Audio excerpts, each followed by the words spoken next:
You know what it is. That's right. It's time to talk money with your money nerd and financial coach.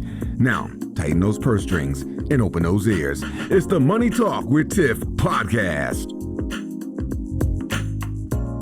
Hey everyone, and welcome to another episode of the Money Talk with Tiff podcast. Today, I'm super excited because I have Hanna on the line. Now, Chris his story is very interesting, so I definitely wanted to highlight it. So let me give you a little back end. Less than 24 hours after graduating college, Chris began counting cards as a professional blackjack player. With a new degree in finance and economics and internships at a multi-billion-dollar hedge fund, he was offered a job on Wall Street, but turned it down solely to disappoint his parents. How many of us have been there?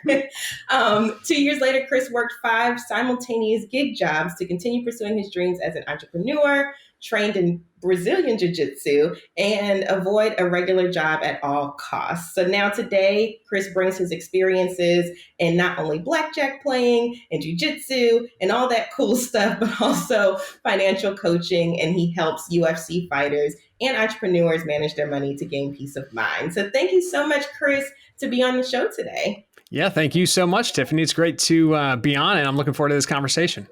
Absolutely, absolutely. So let's just jump right in, because this was like the hook that got me hooked on you with the whole counting cards, blackjack player thing. If you can just explain to my audience what that even means, because I'm sure a lot of people have never talked to or interfaced with a professional blackjack player. So, let's just start with the education. What is a professional blackjack player?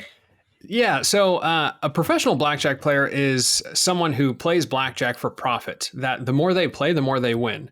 And the way that they can do that is you really have to start with an understanding of something called the edge. So the edge in any game in the casino is the average amount that the average amount that the casino will win as a percentage of what you bet. So like if you bet $100 and they have a 5% edge, they're going to win on average $5 for every $100 that you spent, bet on that. In blackjack, the edge is very small. It's actually nearly close to zero. It's only about 0.5%. So, if every $100 that the casino collects in wagers, on average, this is a long-term average, they win about 50 cents, and ends up being a little bit more because people play real terribly, but it starts there. And then when you can count cards, which is just keeping track of the high and low cards that come out of a deck or multiple decks, so that you know how many more high or low cards are going to be coming out. And there is such a massive advantage for you as the player when there are a lot more high cards left to be played. So much so that the edge actually flips to be positive in your favor, which means that the more you play, you now start making money, as a long-term average. And, as you can keep track of those counts, the high versus the low, you can start increasing your bet when the count is very high and the edge is in your favor, and decrease your bet when the edge is low and the count, is not in your favor. Now, this sounds very, very, very familiar, because I see some parallels here with the stock market. And so I assume that's how you took what you knew, as far as playing blackjack, and you started edging over into this industry. But if you can explain or, give us some insight into how you went from counting cards as a blackjack player to now helping people with their finances. Yeah, so it's interesting. I use several of the tools that I or skills that I developed as a professional blackjack player with what I do today, but it's maybe not so obvious. So like I don't day trade, which I've been asked before, it's because it can be very similar. It's very high frequency, you're betting constantly, and you have to weigh your sort of expected value and your risk. But in terms of what I actually do with the stock market, so I'll clarify that, and then what I do with folks and clients today. With the stock market, I'm just a pretty pure believer in index investing. So there are, like I said, there are things that I've brought over from blackjack, but like all that trading and all is not one of them. And then in terms of how I sort of got into helping people, so for a little while after I stopped playing blackjack, I was just doing a whole bunch of different gig work. I was training. Brazilian jiu-jitsu is a grappling martial art that they train in mixed martial arts in the UFC. And that was my kind of just my main focus for a while, and to a point where like I already didn't want a regular job, but because I was also training, 5 times a week, sometimes multiple times a day, like I couldn't do anything normal, so to speak. So I was working all these different jobs and just really exhausting myself mentally and physically. And it got to a point where I just sort of stepped back and said, something's not right here with the way I'm going about this. Because as much as I loved training, also in the back of my head, I was thinking that if I do what I love, the money's going to follow. So there was that underlying belief that was sort of guiding me. And that's when I really started to reevaluate that. Like, not only am I not making money from this, but I am struggling to, like, it's coming out of my pocket every month in gym fees. So that's when I sort of had to take a hard look and start reevaluating my own personal finances. And that's when I started diving deep into it, learning as much as I could. And over time, as I started to master it on my own, that's how I started, helping other people with it. Okay. So that is very interesting because I also want to dive into, like, as you were jumping into this arena and getting your own finances in order, because I feel like that's most of our stories. Like, we start trying to get our own finances in order, and then we're like, I think I got this down. Let me start helping other people kind of do the same method. And so I say that to say, I know you have some very interesting ideas about budgeting or not. So I wanted to get into what your strategy was. Like, how did you get your finances in order? Yeah, so I started with the traditional methods. So we hear all the time that you need a budget, and so I made one. And actually, I made my first one when I was like 16 or 17. I had a job and money started coming in, and I just heard that you should have a budget. And so that's what I, tried to do. And for years, like off and on, I had tried to budget, and it didn't quite work the way that I wanted to, or at least I didn't get out of it what I wanted to. And so during that time, I was exploring that and tracking expenses in a bunch of different ways. So I'm like an Excel, Google Sheets guy. So I was just like putting all my expenses on that. And then it became too cumbersome. So I started using the apps, Mint, every dollar I tried, you need a budget. And even that, like, I just didn't like I don't know, always having to kind of go in my phone and do it. I got to a point where I literally just carried around a pen and paper with me for a few months, and I literally just, wrote it down that way. And eventually I started to ask myself, like, what am I trying to get out of all of this? Because here I've got, pages and pages of expenses. Yes, they're categorized, but ultimately, what am I trying to accomplish? And that's what led me to understand that budgeting is a tool that budgeting is a tool, but it's not an underlying principle of managing money. So I look at managing money with these 3 underlying principles. One is, first, actually, the larger goal is to, use your money in the most effective way possible to live, whatever life you want to live. Have ultimately the freedom that you want to have, so you can use your money to support yourself, your family, friends, even strangers around the world. From there are these 3 underlying principles: decide what to do with your money, ensure that you stick to your decisions, and track and organize your money in an efficient way, so you can actually see those results and use the tracking to make more informed decisions going forward. So from there, I'm like, oh, okay, so budgeting is a plan, and ultimately that's deciding what to do with your money.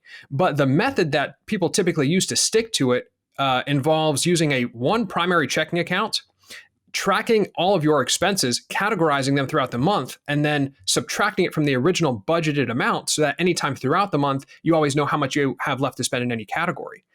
And so that works, but it's just not as efficient as distributing your money into basically having smaller budget categories, more specific and more concise budget categories, and distributing your income into those categories, tracking those distributions when you do, and only using each account for its intended purpose. So it's like the cash envelope system, but I use bank accounts instead.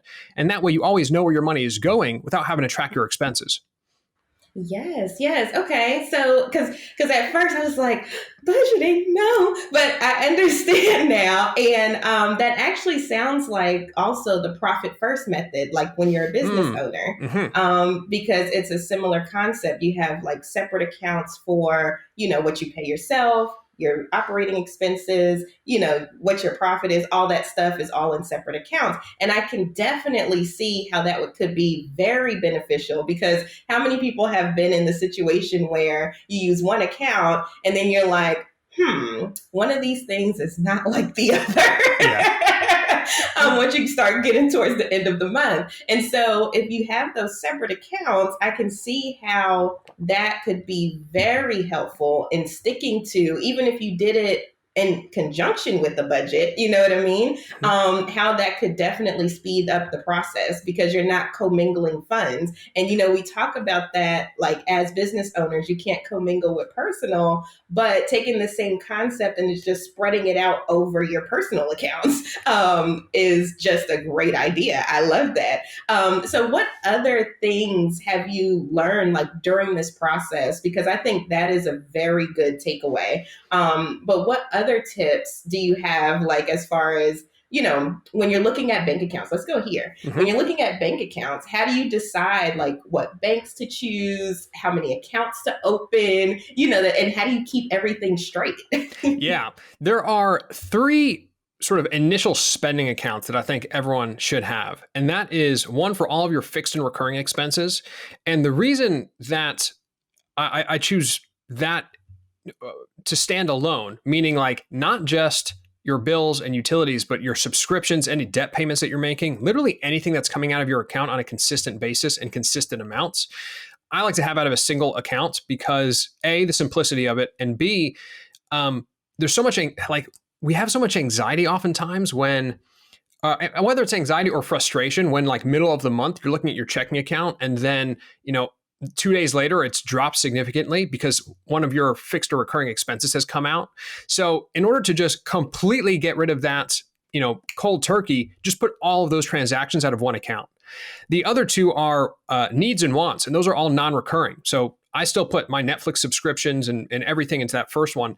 Your needs is for, food, gas, anything that you general needs. And wants is how much you want to give yourself for just your leisure expenses. So I like to start with those 3 primary spending accounts. You can go as crazy as you want with the savings accounts and have as many, you can have your emergency fund. If you're a business owner and you want to set aside money for taxes, then by all means do that in a separate savings account. I like to have a savings account specifically for investing in myself or in assets. If I'm, trying to stockpile money to put down a down payment on a piece of real estate. And so that's a little bit about bank accounts. In terms of the banks, you want to look for banks that they're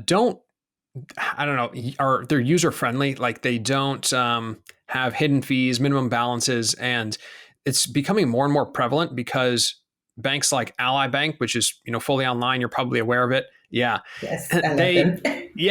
I think that they really trailblazed what's starting to happen and will continue to evolve with the banking industry. Certainly on the personal side, where I want to have multiple bank accounts where, like, an income account, for example, that drops to 0 literally every time. So I don't want a minimum balance on that account because I'm literally distributing all that money out of there every time I get paid. So it's things like that. No minimum balances, no maintenance fees. I really like Ally Bank, although I don't have an affiliation with them yet. And then second would be probably Capital One. I like them as well. Okay, very cool. And I was going to say, me either. I've been like, hey, Ally, like, I preach about you all the time. Can you just partner? I mean, if you're listening, can you, exactly here? But yeah, I mean, like you said, Ally, I need to look into Capital One Bank because they were not on my radar. So I do need to check into them. But like you were saying, trailblazing, like, having the higher interest rates for the savings accounts. And then they just made an announcement, this year, that they're getting rid of overdraft and NSF fees and things like that. Yep. And a whole bunch of banks started following suit. So I'm like, yes, thank you. But back to your point, though, I think that this is a great idea for a lot of people because not everything works for everybody. I mean, let's just be real. So it's good to have ideas out there and to learn more about other people's processes so that way you can take them in, because I really, really like that personal development fund idea. just to invest in yourself, like just having a separate account just for, okay, what does Tiffany want to invest in herself today? Like, whether it's courses or mentors or coaches or real estate or whatever it is that you want to, better yourself, subscriptions, certifications, whatever, memberships. Like there's so many things that I can think of that can come from that fund. And I'm like, I've never thought about that. So I might actually use this new bank account that I just opened as my personal development fund. So thank you for that. Sure. So this was great. Now, what type of pitfalls have you seen just in your practice that people should kind of be aware of to kind of hedge against in this and doing it this way? It's a good question. Let me think about that. So I would say the tracking portion. So the way that I track where my money is going and where I have, clients track where their money is going, it's much simpler than standard expense tracking, but it's not essential. Like it's that sort of principle 3, track and organize your money in an efficient way. You don't, and particularly if you have a, consistent biweekly income and you just want to set up automatic transfers, I think that's great. But I have had people start to just basically stop tracking their distributions. So again, the way that I say is, money comes in ideally into one account that's your income account. And that way, it's basically a checking account without a debit card. So you're not actually able to spend any of that money until you strategically decide how to use it. But once you actually distribute your money, let's say you've got 3 checking accounts and 3 savings accounts, you would put, I put this much in this account, this much in this one, and this one, on a spreadsheet ideally, or pen and paper if you want to be old school. But it takes a little bit of discipline to build that habit, and then you're going to do it for the rest of your life because you're just thrilled to be able to look back at any time and know where your money went. Yes. And then also, like, if you do track it in a spreadsheet, you'll be able to see it month over month, year over year, and you can kind of build out that data so that way you can say, oh, my income this year was 50,000. Now it's 100,000. Woo! Because a lot of times we don't even see the little wins because we're so focused on living the day to day. And it's not until we actually track it, like you were saying, where we can look back and we're like, oh, well, I did pretty good. And then it kind of gets your momentum. It makes you feel good. And then you start doing more and more and more. So I thoroughly love that idea. So this is some good stuff, y'all, that I'm actually thinking about implementing myself as we're sitting here, because I think that this is a very novel and good idea when it comes to tracking your money. Now, Chris, if people were interested in learning more about you or finding out more about your process, or maybe even working with you, maybe we have some UFC fighters, listening in, how could people find you? Yeah, you can go to my website. It's chrisallenhanna.com. No H at the end of that, Hanna. And the social media account I'm most active on right now is TikTok, and people are loving the Blackjack stuff. So that's pretty much what I've been talking about. You have to tune into your podcast and others if you want to hear more about the finance stuff. But yeah, that's where you can catch me. My tag is the same, Chris Allen Hanna.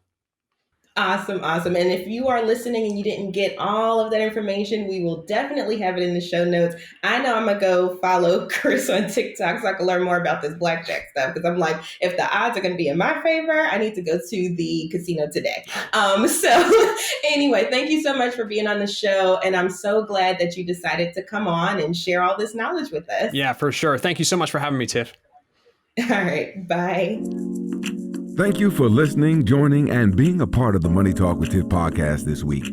You can check Tiff out every Thursday for a new Money Talk podcast. But if you just can't wait until next week, you can listen to previous podcast episodes at moneytalkwitht.com or follow Tiff on all social media platforms at Money Talk with T. Until next time, spend wise by spending less than you make. A word to the money wise is always sufficient.